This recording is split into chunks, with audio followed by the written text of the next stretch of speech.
네, 여러분 안녕하십니까? 세상과 교회의 다양한 이슈를 통해 우리 성도들이 어떻게 살아가야 할지를 돌아보고 준비하는 시간, 레디온 진행을 맡은 이용렬입니다. 반갑습니다. 네. 어휴, 박수를 이렇게 많이 쳐주시다니.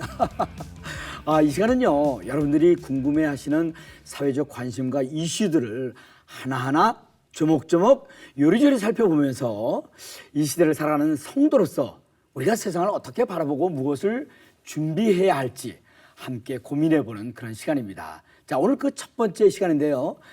먼저 한 주간의 교계 뉴스를 정리해드리는 뉴스 이슈. 네, 함께해 주실 분은 국민일보 최기영 기자입니다. 어서 오세요. 반갑습니다. 국민일보 최기영 기자입니다. 첫 번째 시간 첫 번째 게스트입니다. 네. 네네. 아유, 감사합니다. 네. 자, 라디오를 통해 이제 전해주실 소식들이 많이 계실 텐데, 네. 첫 번째 소식부터 가도록 할까요? 네. 일상적으로 우리가 궁금한 소식들이 있을 때 인터넷 포털 검색 자주 활용하시잖아요. 하죠. 평소에 어떤 거 검색 자주 하세요? 이홍렬 TV만 하루 종일 검색하시는 거 그건 아니죠? 아니고요. 제가 이제 지방을 많이 다니니까 지역을 많이 검색해 보게 돼요. 각 지역별로. 네, 맞습니다. 그렇군요. 네네. 그렇다면 기독교 관련된 기사들은 얼마나 많이 검색이 되고 있을까? 이 코로나 팬데믹 기간 중에 기독교 관련된 이 교회나 예배, 목사 이런 키워드들로 검색된 기사들이 무려 8배나 급증했다는 결과가 나왔습니다. 네, 감리교 신학대 개관교수인 옥성삼 교수가 최근에 한 학술지를 통해서 발표한 내용인데요. 네. 논문 제목이 이렇습니다. 네. 코로나19 전후 언론이 바라보는 한국 개신교라는 논문에 등장한 내용인데요. 코로나 팬데믹 기간이 가장 그 여파가 강력했던 2020년 네. 기독교에 대한 기사량이 급증을 했는데요. 네. 그래프를 한번 보면서 말씀드리겠습니다. 네. 2018년과 2019년에는요. 월 평균 각각 716건, 817건 정도가 기독교 관련 기사로 실렸는데 네. 2020년을 한번 보시죠. 매달 6,565건이 쏟아져 나왔습니다. 지난해에는 조금 줄기는 했지만 월 평균 2,955건으로 역시 코로나 이전에 비해서는 굉장히 많은 수치를 보였습니다. 네. 이 수치만 보면 언론이 그 한국 교회에 대한 관심이 높아졌다. 이렇게 볼 수 있는 거가 되겠네요. 그렇게 보이지만 사실은 이 착시 현상일 뿐이라는 것이 전문가들의 분석입니다. 그래요? 네, 예를 들어서 이 기사량이 급증한 2020년을 보면 그래프를 제가 하나 더 준비했는데요. 네네. 기사의 보도 성향을 긍정, 부정, 중립으로 구분을 했을 때 80.7%, 즉 10건 중에 8건이 중립 성향에 관한 기사였습니다. 긍정적인 뉘앙스가 담긴 기사의 경우에는 2018년과 2019년에 각각 9.9%, 10.8%였거든요. 네. 그런데 코로나 시기였던 2020년하고 이듬해에는 4.6%, 6.3%로 거의 반토막이 났습니다. 이 옥 교수님이 몇 가지를 좀 지적하면서 우려를 전했는데요. 네. 개신교 뉴스가 목회자 일탈이나 교회 세습과 같이 부정적인 내용으로 채워지고 있다. 그래서 언론의 교회 프레임이 부정적인 나쁜 형태로 굳어지고 있다라고 좀 지적을 해주셨고요. 또 한 가지 제가 깊이 좀 각인됐던 내용이 이 부분입니다. 우려스러운 것을 언론이 교계의 흐름이나 교회의 선행 등에는 관심을 전혀 두지 않는 이른바 처치 패싱 현상이 엿보이고 있다. 이런 우려를 전했습니다. 네네. 악플보다 무플이 더 무섭다는 말도 있지 않습니까? 네. 언론이 기독교의 본질에 해당하는 영역에 무관심해지고 있다는 건 우리가 깊이 좀 생각해 볼 필요가 있지 않나 하는 생각을 해보게 됩니다. 맞습니다. 네. 앞으로도 말이죠. 기독교에 대한 좋은 뉴스가 특히 이 시간에는 정말 좋은 뉴스만 많이 세상에 나왔으면 하는 바람입니다. 저도 그런 바람을 갖고 네네. 있습니다. 자, 다음 소식 전해주시겠습니다. 네, 다음 소식 전하기 전에 제가 네. 한 가지 더 여쭤보겠습니다. 네네. 이번에는 제가 전해드리는 단어에 이어서 자연스럽게 떠오르는 단어를 하나 말씀해 주시면 됩니다. 어렵지 않아요? 우리의 소원은? 야, 질문을 많이 하는 기자네. 우리의 소원은 하면은 우리 세대는요. 그냥 바로 그냥 통일 이렇게 붙었습니다. 그렇죠. 네. 노래도 있었고. 네. 그렇죠. 우리의 소원은 소원은 통일. 통일. 꿈에서 같은 소원은 세대라는 통일. 게 제가 좀 아쉽게. 예. 사실 우리 국민들이 북한의 핵 개발이나 미사일 발사 이런 것들을 굉장히 민감하게 반응하면서 북한과의 통일, 한반도 통일에 대해서는 조금 부정적인 인식을 갖게 되는 성향을 보이고는 했거든요. 네네. 하지만 그런 가운데서도 한국 교회는 남북 관계의 긴장 속에서도 이 끊임없이 통일 한국에 대한 염원을 지향해 왔습니다. 네네네. 어떤 현장이었습니까? 네, 이 한반도 평화와 다음 세대 부흥을 위한 DMZ 기도 대성회라는 행사였습니다. 네. 이 임진각 평화누리 공원에서 열린 행사고요.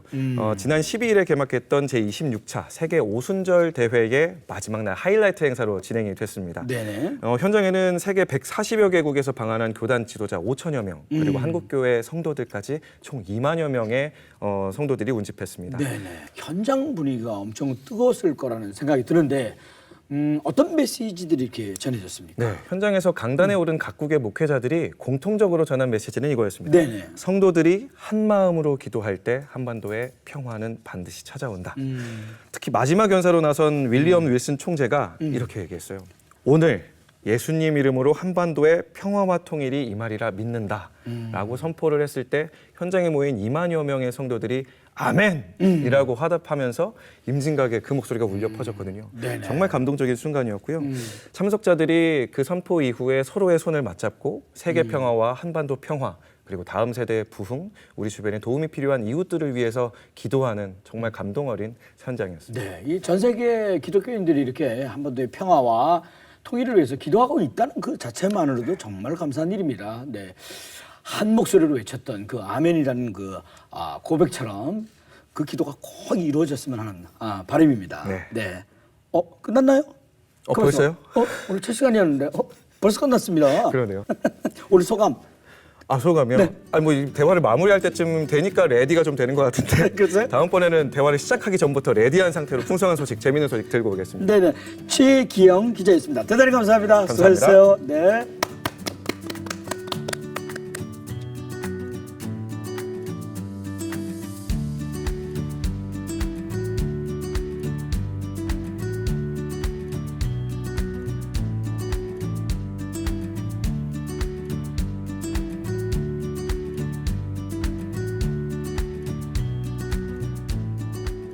네, 우리는 지금 대중문화의 홍수 속에 살고 있습니다.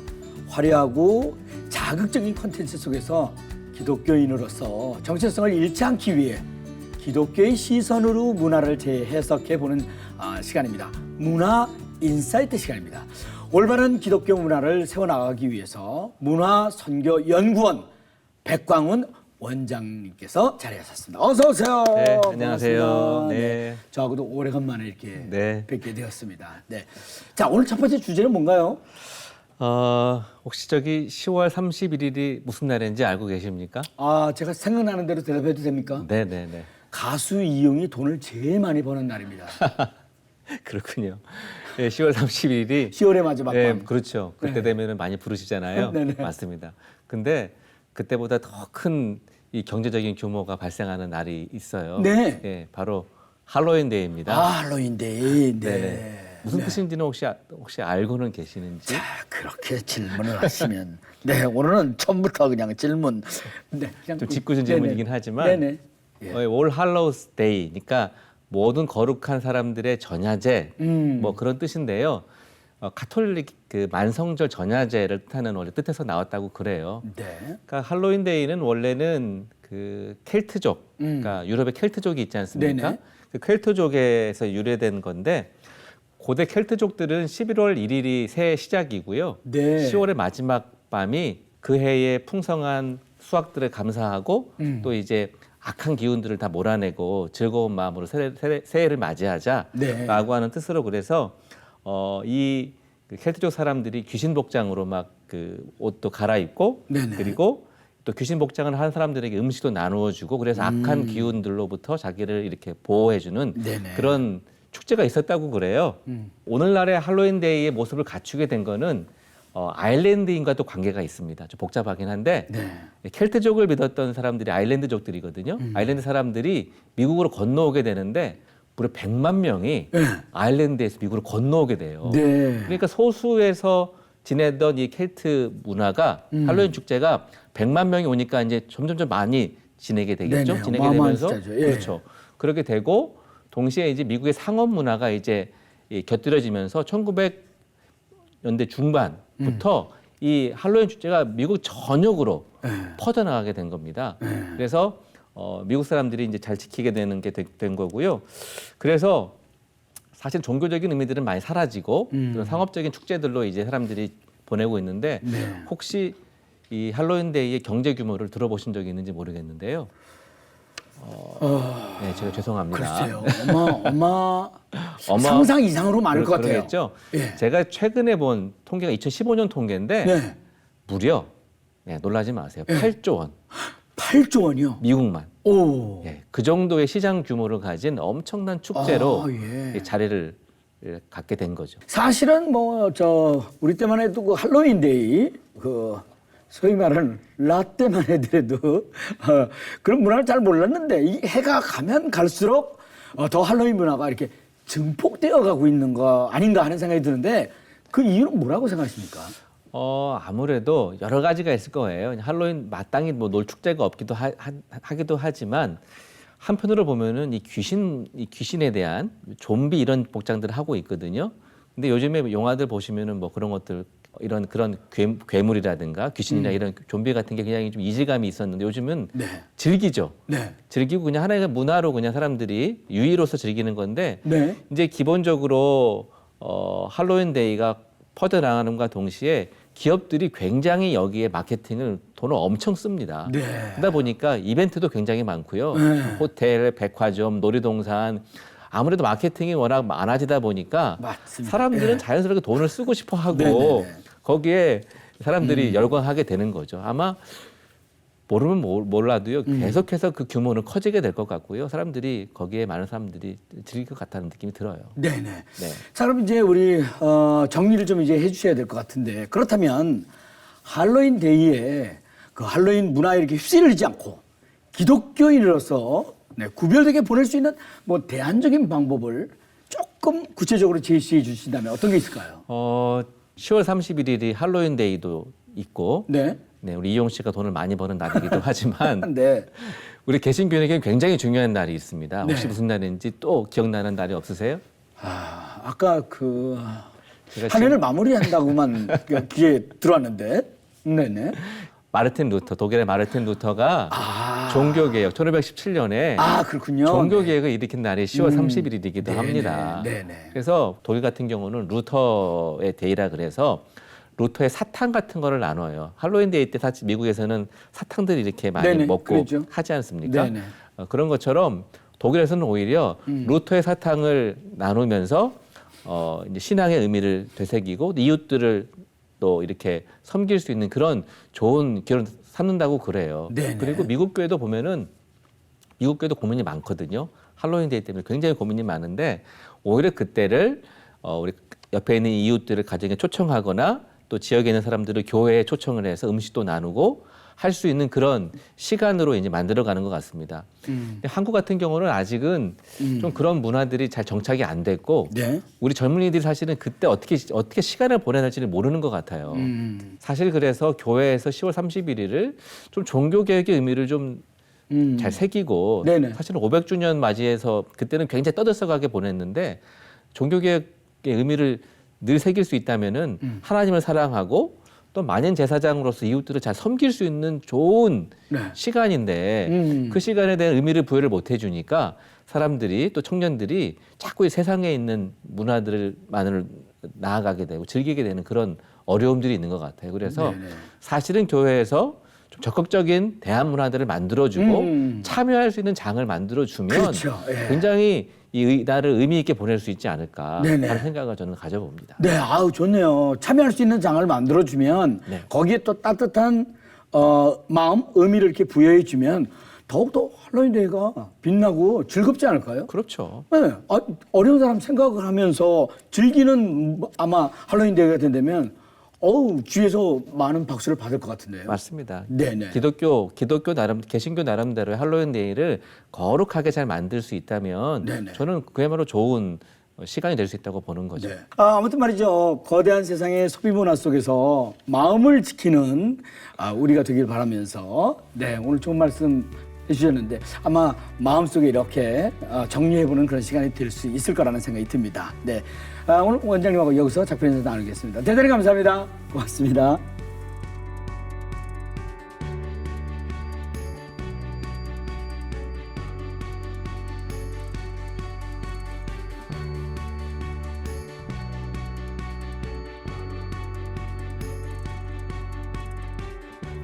네, 성경적 시각을 통해서 바라보는 온전한 인터뷰 시간입니다. 첫 번째 시간인 만큼 어마어마한 그리고 대단한 분을 저희가 초대를 했는데요. 지난 10월 6일 서울 여의도 국회의사당 앞에서 차별금지법 반대를 위한 온누리교회 이재훈 담임 목사님께서 1인 시위를 하셨던 것에 대해서 많은 분들이 놀라셨을 겁니다.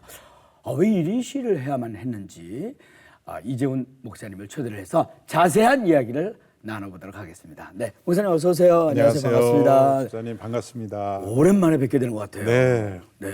꽤 오랜만에 뵙죠. 좀 많이 변했죠? 하나도 안 변하셨습니다. 더 젊어지셨습니다. 목사님은 얼굴이 더 커지신 것 같아요. 네, 이게 요즘 유행 말로 확진자라고 네. 코로나를 지나면서 네. 확진 사람들이 있습니다. 그렇습니까? 네. 지난 10월 6일이었죠. 서울 여의도 국회의사당 앞에서 차별금지법 반대 1인 시를 펼치셨는데 대형 교회 목사님으로서는 조금 이례적인 일이 아닌가 하는 이야기들을 많이 하셨습니다. 1인 시를 하신 그 소감부터 저희가 듣고 싶습니다. 예, 사실 저는 뭐 매일이라도 나가 서 있고 싶은 마음이기 때문에 예. 특별한 행사로서가 아니라 네. 평소에 마음에 품고 있었던 것을 잠시 표현한 것 뿐입니다만 네. 많은 분들이 관심을 가져주셨고 또 제가 설명한 내용에 대해서 공감한다는 그러한 피드백을 많이 주셨습니다. 네네. 온누리교회라는 그 교회의 담임 목사라는 직책을 가지고 또 그것을 의식해서 제가 한 것은 결코 아니고 네. 그러한 직책을 제가 잊어버릴 만큼 한 성도로서 또 대한민국 국민으로서 지금 흘러가는 입법 과정의 문제점을 알리고 또 호소해야 된다라는 절박한 마음에서 나가게 된 것이고 네. 또 지금도 변함이 없습니다. 네네. 그 1인 시에 참여한다는 게 이게 쉽지 않은 일이거든요. 네. 주변 반응들은 어땠습니까? 일단 많은 목사님들이 좋은 호응을 해주셨고 네네. 또 격려해 주셨고 네네. 또 지지를 말씀하셨고 네. 또 그로 인해서 나도 함께 참여하겠다. 네네. 그래서 지금 계속 릴레이로 이어지고 있습니다. 예. 또 많은 성도님들은 더 적극적으로 지지를 해주셨고 네네. 또 이름이 알려진 교회 담임 목사로서 이렇게 앞장서줘서 고맙다, 네네. 감사하다 그런 격려가 더 많았습니다. 그렇습니까? 이것은 뭐 제 개인의 그러니까 개인이 칭찬받을 그런 일이라기보다는 이처럼 한국교회 많은 성도들의 마음속에 네. 이러한 방향은 아니다라는 네네. 그 반대 여론이 표출된 것이라고 볼 수 있겠습니다. 네네. 그러면 조금 구체적으로 이렇게 좀 들어가서 이재훈 목사님께서 1인 시를 이렇게 하실 정도라면 좀 보통 시급한 사안이 아닌 것 같다는 생각이 들거든요. 그렇습니다. 그 배경이 좀 궁금합니다. 일단 차별금지법이라고 이름 붙여진 소위 평등법이라고도 하고 뭐 포괄적 차별금지법이라고 유사한 법들이 지금 4개 정도 그 입안이 되었고 네. 법사위의 공청회까지 통과된 법안도 있습니다. 네네. 그러니까 이 법사위 공청회가 통과됐다는 것은 이제 본 회의에 상정될 수 있는 준비를 다 갖췄다는 것이죠. 네네. 그만큼 그 본안 상정 직전의 단계에 올라와 있는 그 법의 내용을 보면 네. 가장 중요한 것은 인간의 성을 사회 문화적으로 정의하는 그런 법이라는 것입니다. 쉽게 말하면 인간의 성이 사회적 성이라고 할 때 스스로 성을 선택할 수 있게 해야 된다. 일단 생물학적으로 과학적으로 인간의 염색체는 2개의 성밖에 나타나지 않습니다. XXXY, 네.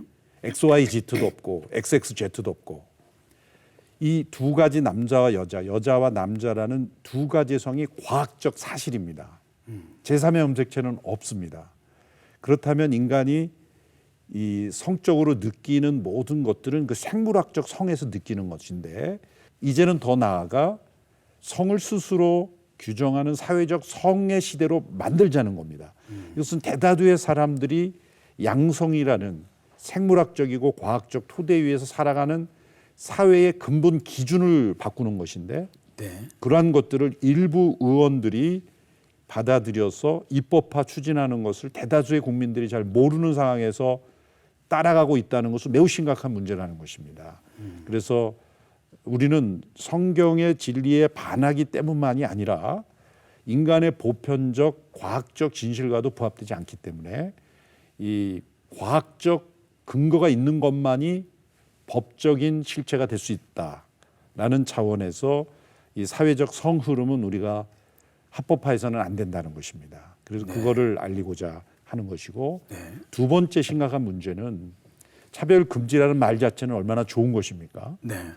우리가 장애인을 차별해서는 안 되고 또 약자를 차별해서는 안 네. 되고 또 노약자를 차별해서는 안 되기 위해서 사회 각계각층에서 차별해서는 안 되는 영역을 개별적인 차별금지법으로 이미 20여 가지 이상의 법이 있습니다. 네네. 그래서 우리가 장애인 자석도 따로 하는 것이고 의무적으로 장애인도 고용해야 되는 것이고 이런 다양한 법들이 작동하고 있는데 굳이 포괄적 차별금지라는 이름이 붙인 이유가 무엇인가?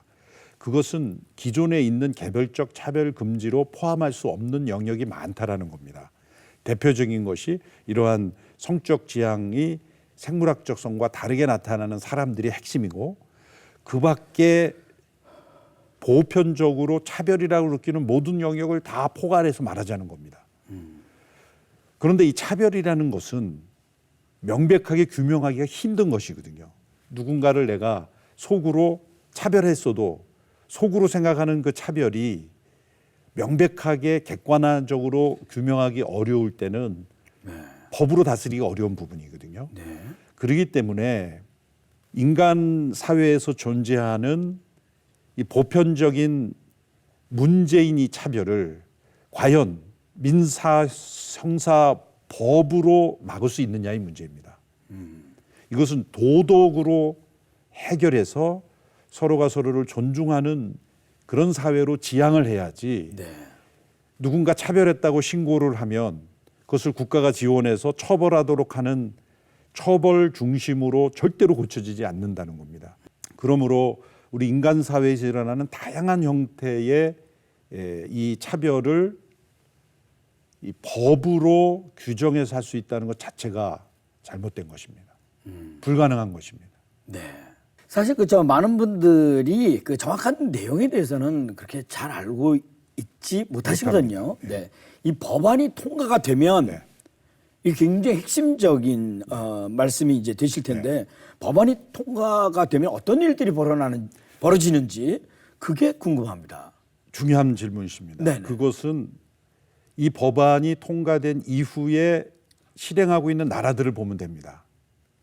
아, 예. 유럽과 미국, 캐나다 이러한 거의 동일한 법이 통과된 일단은 동성 간의 결혼을 합법화되는 것은 물론이거니와 가정의 형태를 이 남자와 여자를 기반으로 한 이 가정이 아니라 동성 간에 합의된 결혼도 물론 가능하고 뉴욕 같은 경우에는 성의 종류가 31가지입니다. 그러니까 그 성의 종류가 어떻게 이렇게 많을 수 있느냐 보면 예를 들면 젠더 플루이드라는 성은 매일마다 바뀔 수 있는 겁니다. 오늘 일어나서 내가 여성으로 느끼면 오늘은 여성으로 살고 내일은 남성으로 살고 미국의 LA 같은 지역의 한인타운에서 한국인들이 좋아하는 사우나 생물학적으로 트랜스젠더 수술을 하지 않는 남성이 여성 사우나에 들어가겠다고 한 겁니다. 나는 오늘 여성으로 느끼기 때문이다라는. 그런데 직원들이 막지를 못합니다. 이 차별금지법 때문에. 그게 과연 정상인 사회일까요? 이것은 각자가 자기가 옳고 그름의 주인이 되고 내가 따라야 될 옳고 그름의 규범이 없다라는 이 포스트 모더니즘에서 나타난 차별금지법이 통과가 된 이후에 일어난 일이죠. 미국에서. 그러면 수정해야 될 부분이 이제 많이 있다고 보시는 거죠? 근본적으로는 사회적 성을 용인하는 법제화가 됨으로써 자신이 스스로 성을 규정할 수 있게 함으로써 이건 아웃 오브 컨트롤, 통제 불가능한 사회가 된 거죠. 그러면 이러한 법이 통과된 내용을 가진 사회가 과연 차별이 없어졌는가? 지난 미국의 10여 년에 보면 가장 많은 인종차별이 일어났고 흑인차별, 아시안차별, 혐오범죄 가장 많이 일어났습니다. 그 이전에 미국은 적어도 3, 40년 전에 이 법이 없을 때 미국은 다인종 사회로서 인종이 다르고 문화가 다르더라도 존중하는 그 시너지로 일어난 사회가 미국 사회인데 네. 이렇게 이런 법이 통과된 이후에 미국이 더 갈등이 심해졌습니다. 왜 그럴까요? 차별을 금지하자고 했는데 왜 더 일어날까요? 그것은 이 법 이면에 자기가 옳고 그름을 규정할 수 있다라는 그 법의 철학이 모든 사회에 적용이 되기 때문에 말을 듣지 않는 겁니다. 서로를 존중하지 않는 겁니다. 그리고 다수가 역차별을 당하는 겁니다. 이런 법이 우리나라에서 통과돼야 되겠느냐라는 말이죠. 그리고 근데 우리는 이제 보편적으로 차별금지법인데 차별하지 말라는 건데 왜 그걸 그렇죠. 반대하나? 내용을 모르는 거죠. 네네 그렇게 차별금지법이 아니라 내용을 보면 차별조장법입니다. 다수차별법입니다. 네네네. 소수의 사람들 때문에 사회의 근간 질서가 뒤집어지기 때문에 네네. 다수를 차별하는 법이 되는 것입니다. 네네. 우리 시청자 여러분들은 어떻게 느끼셨습니까? 이전 목사님의 1인 시위를 통해서 차별금지법이 얼마나 잘못된 법안인지 그리고 한국 사회에 미치는 영향이 너무나 이제 크다는 것을 아셨을 텐데 우리 크리스찬들은 차별금지법의 법안이 바로 잡아질 수 있도록 바로 잡아지게 할 수 있도록 그런 역할들은 어떤 역할들이 있을까요? 적극적으로 우리 사회에 우리가 과학적 객관적으로 입증할 수 있는 차별이 무엇인가를 찾아서 그건 노력을 해야죠. 네. 예를 들자면 각 직장에서 장애인을 차별하지 말고 고용 촉진해야 되는 법이 있다면 지키는 겁니다. 힘들더라도. 네. 그런데 지금은 장애인을 고용하지 않고 벌금을 내므로써 그걸 커버해 나가는 것이죠. 네. 그러므로 우리 사회에 가장 어려움을 겪고 있는 분들이라면 장애인이라고 볼 수가 있고 네. 그 법을 제대로만 지켜도 차별이 사라질 거라고 저는 생각하고 네. 그리고 은근히 우리 가운데 있는 어떤 지역 차별 또 학력 차별 또한 어떤 이 외모 차별 이러한 부분을 우리가 개선해 나가는 그것은 도덕적 의식으로 개선해 나가는 거지 네. 처벌로 개선이 되지 않는다는 말씀입니다. 네네. 그래서 우리 그리스도인들이 이러한 법제적이 필요 없는 도덕적 사회를 만들어가기 위해서 앞장서서 노력하면서 네. 또 성적 지향으로 인해서 힘들어하고 고통받는 분들이 있다면 그들을 품고 또 그들을 위하여 우리가 마음을 열고 대화해주고 품어주는 하나님의 형상으로 지음받은 한 인간으로서의 존중, 국민으로서의 인권 존중해야 된다고 봅니다. 네. 그렇지만 근본 질서를 뒤집음으로써 해결되는 문제는 아닙니다. 네네. 오늘 첫 회 게스트로 이렇게 함께 하셨는데, 이제 끝을 맺기 전에 뭐 혹시, 요 얘기 빠뜨렸는데 요 얘기 좀 하고 가야 되겠다 하는 거 뭐 없으세요? 괜찮습니까? 네. 시간 많이 안 드리고 1분, 1분 드리겠습니다. 예. 우리 교회는 사회 질서에 책임이 있다는 것. 네. 이것은 어떤 정치적 입장에 서서 교회가 정치 이권에 개입한다는 뜻이 아니고 네. 사회가 가장 어려운 상황에 처할 때 그 사회를 지탱할 수 있는 밑바탕이 돼야 된다. 한국 전쟁 이후에 고아들이 만연할 때 고아들을 품었습니다. 이제 이 사회의 가장 중요한 문제가 저출산의 위기인데 전 세계 코로나로 인해 죽은 사망자보다 한 해 낙태로 인한 환자가 수없이 더 많습니다. 낙태에 대해서도 엄격한 기준만 적용한다면 저출산 위기 극복할 수 있다고 봅니다. 네네. 그리고 태어난 생명을 입양과 여러 보호시설을 통해서 잘 기르는 그래서 생명을 지키는 나라가 된다면 우리나라가 선진국이 될 수 있다고 생각합니다. 네. 감사합니다. 오늘 첫 회인데 더불어서 저희 프로그램 위해서도 한마디 좀 해주셔야죠. 어떤 네. 역할을 저희들이 너무 잘해야 될 필요하고 적절한 이슈를 가진 프로그램이 제작됐고 또 진행자가 여기에 가장 적합한 이용열 집사님이 아무것도 모릅니다. 세움을 받아서 너무 기쁘고 감사하고 네네. 그래서 이용열 집사님 진행한다 그래서 제가 이렇게 기쁘게 달려나왔습니다. 아유 고맙습니다. 앞으로도 네. 이 프로그램을 잘 진행해 네. 주셔서 이 사회를 밝게 건강하게 만드는데 네. 기회해 주시면 감사하겠습니다. 하여튼 배워가면서 네. 우리 시청자 여러분들과 함께 하도록 하겠습니다. 오늘 귀한 말씀 너무 감사합니다. 네, 불러주셔서 감사합니다. 오늘 교회 이재훈 담임 목사님이었습니다. 대단히 감사합니다. 네. 네, 사회의 약자들을 더욱 사랑하고 품어야 하는 것도 중요하고 또 우리 사회를 지탱하는 법과 자유 질서를 국민 모두가 평등하게 누려야 하는 것도 잘 알겠습니다만 그리스도인으로서 성경적 가치관과 어긋나는 잘못된 부분들을 올바르게 인식하고 올바른 효과와 영향력을 행사할 수 있도록 함께 지혜를 모으는 것이 너무나 중요하다는 것을 생각해 봅니다. 네. 자, 세상과 교회의 이슈를 통해 성도들이 세상에서 어떻게 살아갈지 준비하는 레디언 첫 번째 시간은 여기까지입니다. 저는 다음 주에 다시 인사드리겠습니다. 대단히 감사합니다.